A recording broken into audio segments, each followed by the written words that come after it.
Isang magandang gabi po dito sa ating radio station, 91.5 FM radio. Magandang gabi sa ating anchorman at una kong babatiin syempre ang ating Sir JB. Magandang gabi sa iyo, Sir JB. Magandang gabi, maraming salamat sa iyong pag-assess sa ating mga coordinators nga nagpunta dito sa inyong station at nagipag-ugnayan at nagbigyan ninyo kami ng kakaunting oras po.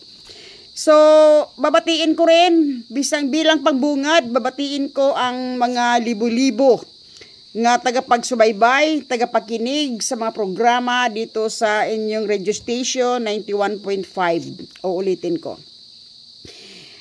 Una kong babatiin, of course, isang napakasayang pagbati sa ating mayor dito sa munisipyo ng Libho, Ma'am Melody Liamera Compasibo. Ma'am, maraming salamat nang kumatok yung aming mga coordinators sa inyong pintuan dyan sa munisipyo ng Libho. In-entertain kami at tinanggap ninyo yung aming mga legalities at binigyan nyo kami ng pagkilala nung kami ay magpa-accredit. Maraming salamat, ma'am. Ito ay tinitingnan namin nga isang utang na loob po sa inyong pamamahala dito sa munisipyo ng Libho. Ulitin ko, maraming salamat. Okay, no? Babatiin ko uli, lalo na ang mga nakikinig sa oras na ito. Magandang gabi po sa inyong lahat. Ito po si Ate Dina. Ate Dina lang po ang tawag ninyo sa akin. General Secretary ng isang association na tinatawag nga Philippine Deuterium Divine Wealth Association Incorporated. Ang programa na ito, hatid namin sa inyo ang handog na benepisyo sa mga Pilipino. Ito yung aming magandang balita para sa lahat ng mga nakikinig dito sa ilang probinsya sa Dinagat Island. Ang programa na ito ay naglalakbay ngayon sa bawat sulok ng Pilipinas. Ang aming misyon, ipaalam sa lahat ng mga Pilipino na ang isang magandang bukas ay narito na sa pinto ng bawat tahanan ng mga dugong Pilipino, mga lahing Pilipino. Panahon na po, ang panahon dumating na wala nang magugutom na Pilipino. Ito yung isa sa programa nga hatid namin sa inyo. Wala nang mga ibang bansa upang mabuhay. Ang karamihan kasi sa ating mga Pilipino ay nang ibang bansa. At doon ay nanarbaho. Mga ibang bayan kasi ang nakita nilang pag-asa ay nasa ibang bansa. Well, sa gabing ito, ipaalam ko sa ating mga kababayan na ang pag-asa narito lamang sa ating bansang Pilipinas. Ang panahon darating, magsiuwi din kayong lahat. Ito'y isang pag-asa na hindi lamang pakinabangan ng iilang taong negosyante. Makikinabang dito ang lahat ng mga Pilipino, buong bansa po. Kahit yung mga kapwa natin Pilipino na nakatira sa kabundukan, mga indigenous kung tatawagin, mga katribo dyan nga napakalayo, hindi na inabot ng komunidad, kaginhawaan ng komunidad. Yung mga nakatira sa ilalim ng tulay, marami sa syudad, kayang-kaya kayong hanguin mula sa inyong masalimuot na mundo. Wala ng Pilipino nga aalipin pa sa kapwa Pilipino. Ibig ko lang sabihin dito, wala nang maging katulong. Kung meron mang maging katulong natin ay dapat sila nga mag-abroad papunta sa ating bansa para sila po ang ating maging katulong. At tayong mga Pilipino ay tayo ang kanilang mga amo. Joke lang yan ha. Pero hindi ako nagbibiro. Okay. Dahil lahat ng mga Pilipino pantay-pantay na makinabang sa pag-asa na ito. Sa mga nakikinig ngayon, mag-uusap po tayo Pilipino sa Pilipino. Itong programa o pag-asa na handog ng Philippine Deuterium Divine Wealth Association Incorporated. Para sa kaalaman ng lahat, bilang pangbungad, kasi ngayon ay unang gabi natin, pero asahan ninyo, gabi-gabi tayo mag-uusap sa loob ng isang buwan o baka habang buhay na po kung pahintulutan ng ating radio station. Okay, ang Philippine Deuterium Divine Wealth Association Incorporated, para sa kaalaman ng lahat, bago ako pamalaod, legalities muna. Ang ating grupo na Philippine Deuterium Divine Wealth Association Incorporated na rehistro sa Securities and Exchange Commission bilang isang association. Hindi po korporasyon. Malaki ang pagkakaiba ng association at ng korporasyon. Ang association, isa lamang samahan. Ang korporasyon, isang negosyo.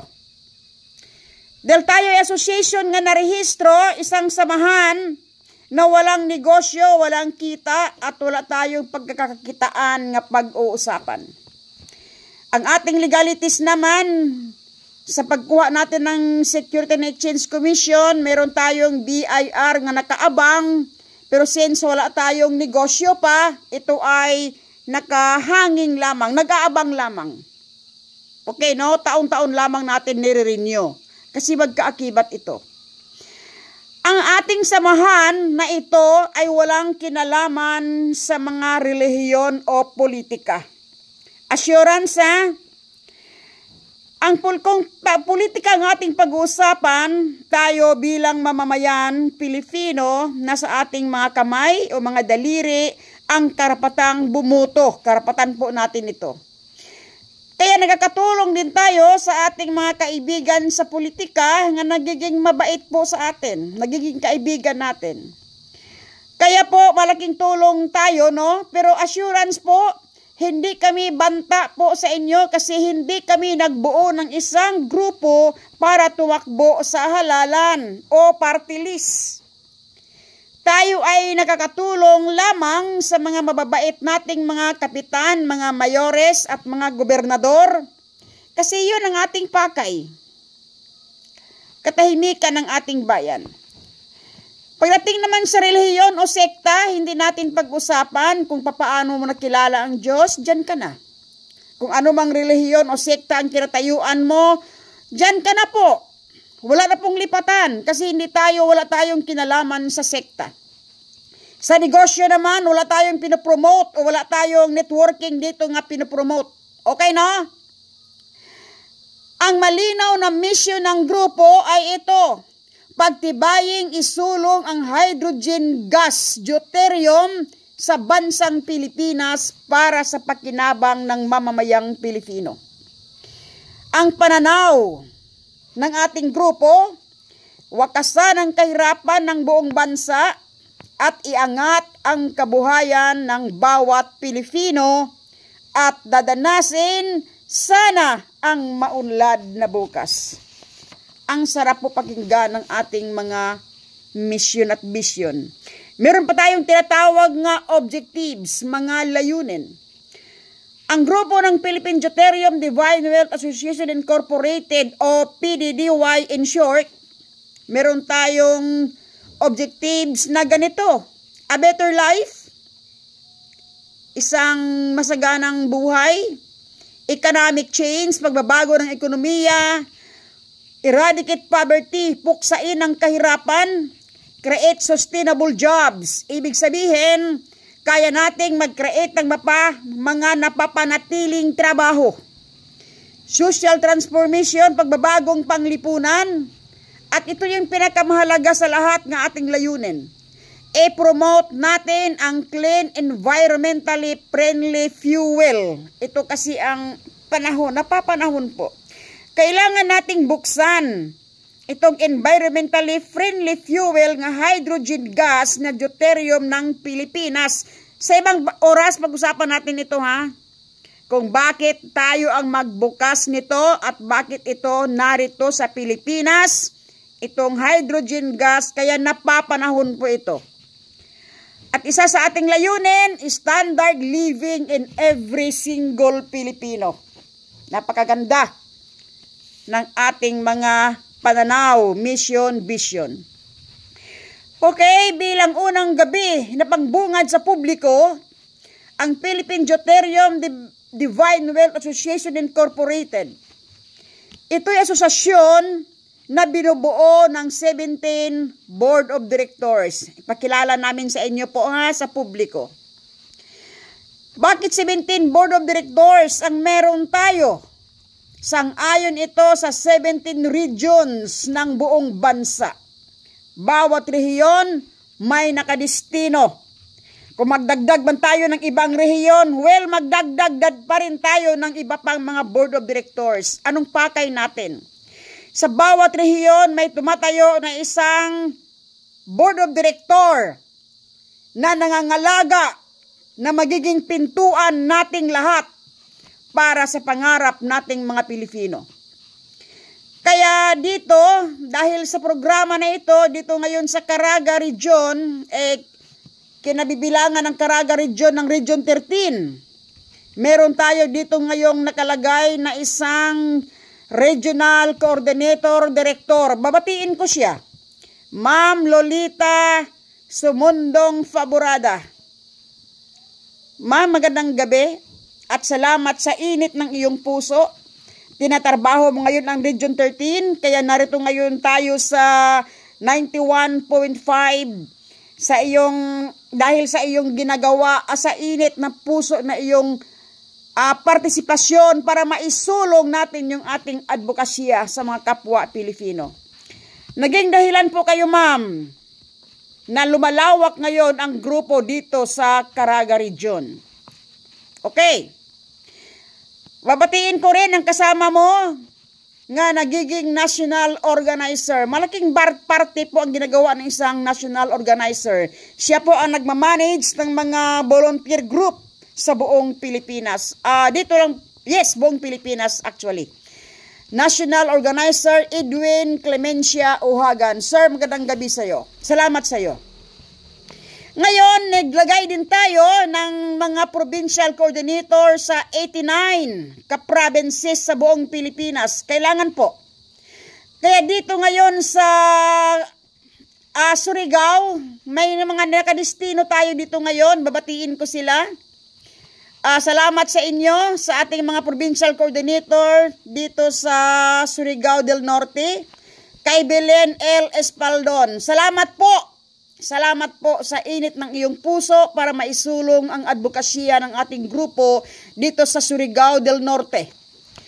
Kay Ma'am Patrocinia N. Sebella. Ma'am, actually si Ma'am, pakilala ko sa inyo 80 years old na po si Ma'am. Pero napakasigasig, maliksi, at kasama ang init ng kanyang puso upang maisulong ang ating advokasya dito sa Dinagat Island. Siya po ang nag-handle ngayon sa probinsya ng Dinagat Island.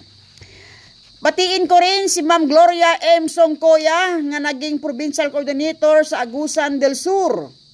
Babatiin ko rin si Ma'am Perlita G. Baldon sa Agusan del Norte naman. Maraming salamat sa iyo, Ma'am. Maraming salamat sa iyo, sa init ng iyong puso para mas isulong ang ating advokasya dito sa probinsya ng Agusan del Norte.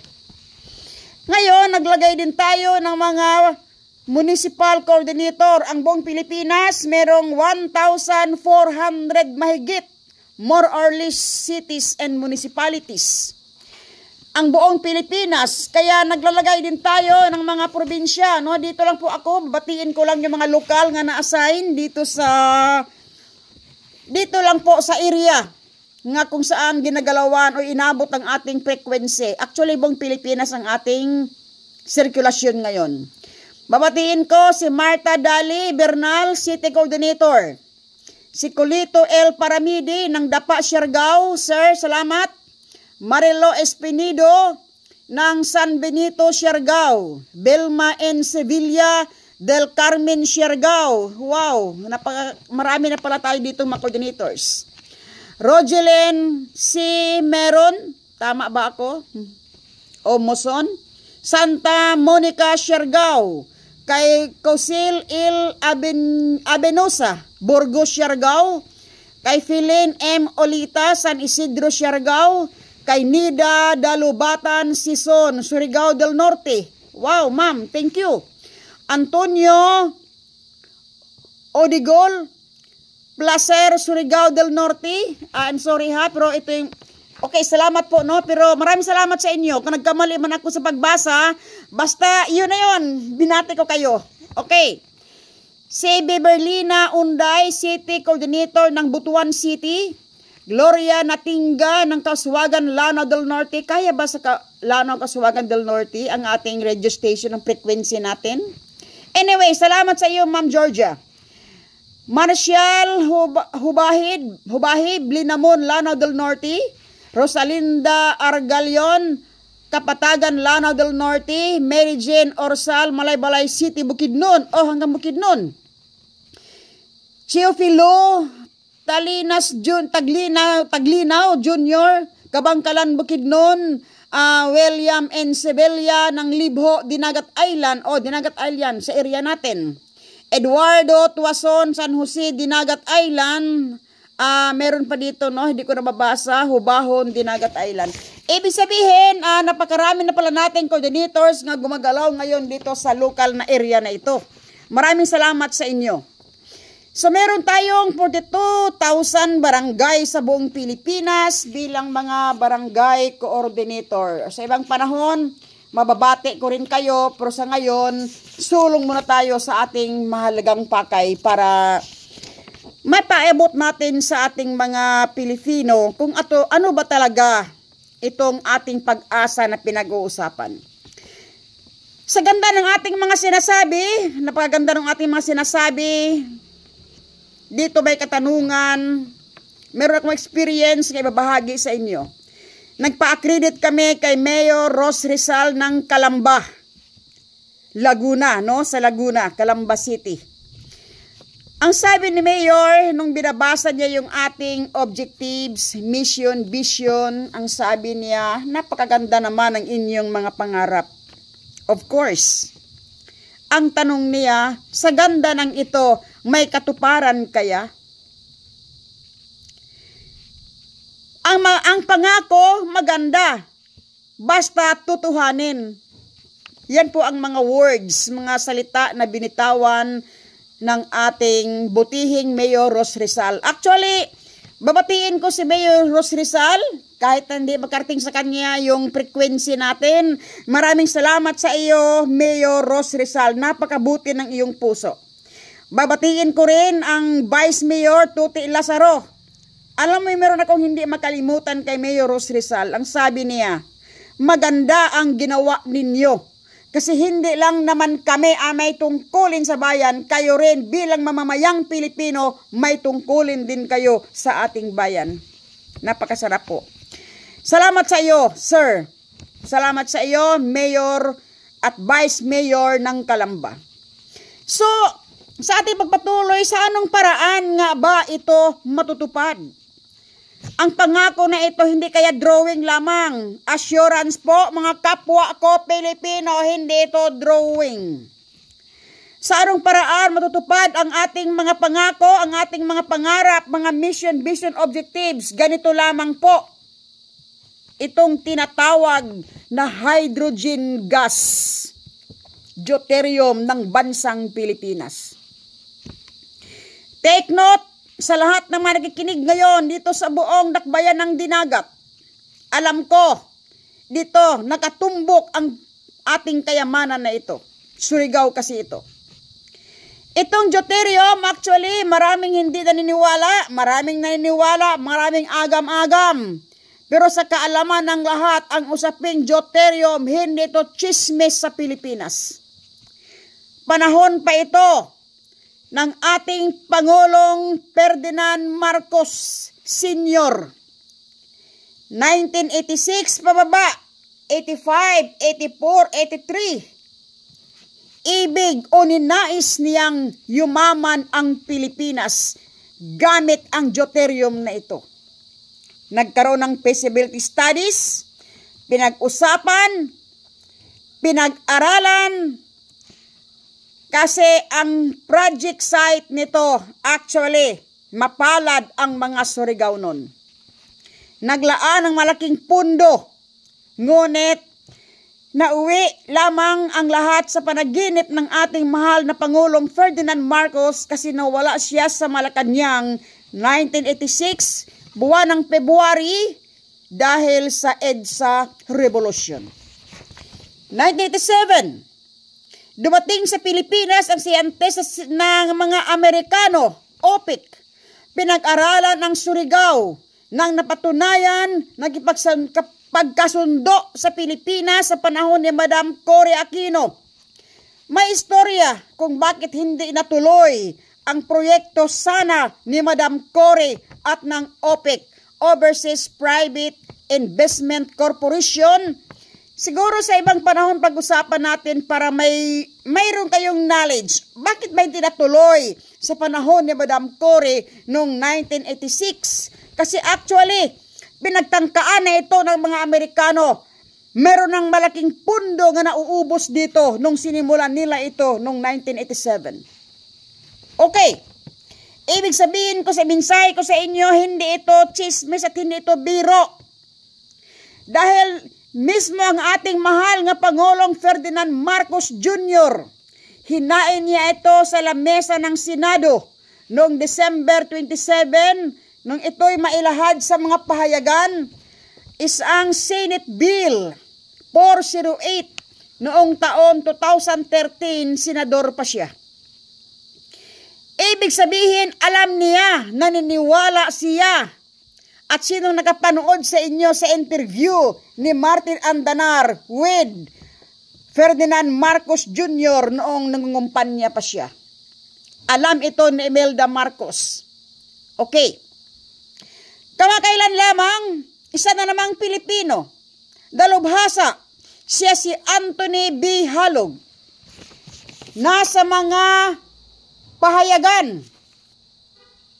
Si Anthony B. Halog, isa itong Pilipino, isa siyang environmentalist, chemicalist, nag-aaral sa iba't ibang dako ng mundo at bit-bit niyang maraming sertifikasyon. Siya mismo nagsasabi na ang deuterium na ito, na kayamanan ng buong mundo, dito lamang makukuha sa Pilipinas. Ito ay magandang balita para sa mga kapwa ko Pilipino. Kung ito ay nasa Pilipinas, of course, pag-aari natin. Kung pag-aari natin, makinabang kaya tayo dito? Alalahanin natin, itong hydrogen gas deuterium na ito, pinaniwalaan ito na magiging kasunod nga enerhiya ng buong mundo. Magsubaybay kayo sa mga balita. Mauubos na po ang langis sa Saudi Arabia.